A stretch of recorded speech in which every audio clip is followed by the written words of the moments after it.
स्वर्गीय दत्ता मेघे हे जनसामान्यांचे, बहुजनांचे, गोरगरिबांचे नेते होते. लोक त्यांना प्रेमाने दत्ताभाऊ म्हणायचे, पण ते खऱ्या अर्थाने दाताभाऊ होते, लोकनेते होते. समाजातील वंचितांसाठी त्यांनी व्यवस्था उभी केली. सर्वसामान्य माणूस त्यांच्या कायम केंद्रस्थानी असायचा. त्यांच्या मदतीसाठी कायम ते तत्पर असायचे. अशा शब्दात मुख्यमंत्री देवेंद्र फडणवीस यांनी आपल्या भावना व्यक्त केल्या. VCA जामठा येथे ज्येष्ठ नेते व माजी मंत्री स्वर्गीय दत्ता मेघे यांना सर्वपक्षीय श्रद्धांजली अर्पण करण्यासाठी शोकसभेचे आयोजन करण्यात आले. यावेळी केंद्रीय रस्ते वाहतूक व महामार्ग मंत्री नितीन गडकरी यांची प्रमुख उपस्थिती होती. मुख्यमंत्री पुढे म्हणाले की दत्ताभाऊंनी आपल्याला जी गोष्ट मिळाली नाही ती इतरांना कशी मिळेल यासाठी विविध क्षेत्रात काम उभे करीत मदत केली. हा विस्तार करतानाही त्यांच्या डोळ्यासमोरून सर्वसामान्य माणूस गेला नाही.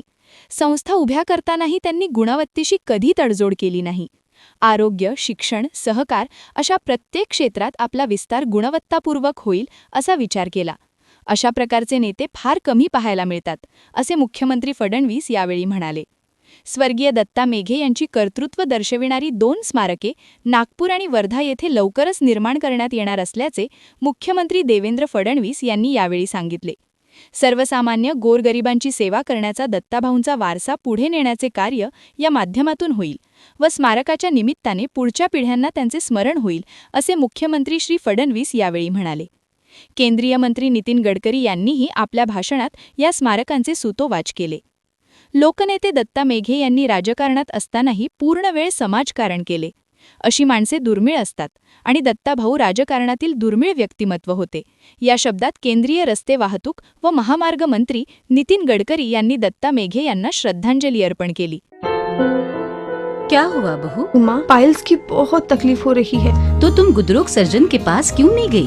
देखो, जैसे हार्ट के लिए हार्ट स्पेशलिस्ट, ब्रेन के लिए ब्रेन स्पेशलिस्ट, तो पाइल्स के लिए पाइल स्पेशलिस्ट क्यों नहीं? स्त्री हो या पुरुष, टॉयलेट में तकलीफ केवल पाइल्स ही नहीं और भी कई प्रकार के गुदरोग तथा कैंसर भी हो सकता है. इसीलिए इसकी प्रत्यक्ष जांच जरूरी है. ठीक है माँ, पर जांच के लिए हम जाएंगे कहाँ? वही काले आयुर्वेदिक पाइल्स हॉस्पिटल में. लेकिन माँ, प्रेगनेंसी में पाइल्स की दवाइयाँ? प्रेगनेंसी में आयुर्वेदिक दवाइयाँ सुरक्षित होती है. जनहित में जारी. काले आयुर्वेदिक पाइल्स हॉस्पिटल, औषधि चिकित्सा तथा सर्जरी ट्रीटमेंट उपलब्ध. हमारा पता उमरेड रोड, दिघौरी बस स्टॉप के पास, नागपुर. अधिक जानकारी के लिए वेबसाइट पर जाएं kalepileshospital.com.